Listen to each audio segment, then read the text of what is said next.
Hello Logopher, welcome back to my YouTube channel. My name is Juwel Basu and you're watching only one Juwel Basu YouTube channel at this time. Logopher, मोनसे dialogue दङ ना Sunday होया Monday रोज खाओ Monday. जोंनि लाइफआ बेफोरबायदिनो जाहैबाय लोगोफोर Sunday होया Monday, day होया night खालि duty बेफोरबायदि जाहैबाय आरोखि.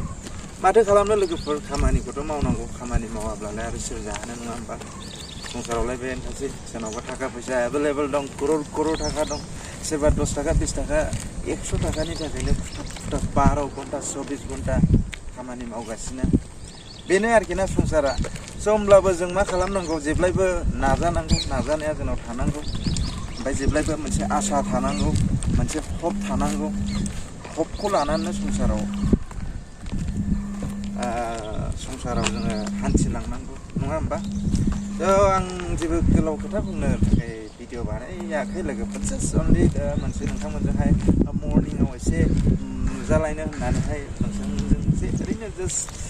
माबानो होननानै बे भिडिअखौ बानायनाय जाबाय आरोखि ना लोगोफोर चेनेलखौ मोजां मोनदोंबा साबस्क्राइब खालाम कमेन्ट खालाम शेयार खालाम लोगोफोरजों ओमफ्राय मा होनबावनो भिडिअफोरखौ नायबाय थाबानो जाबाय सम ना So लोगोफोर बेनोसै Happy Sunday all of you my friends love you tata bye bye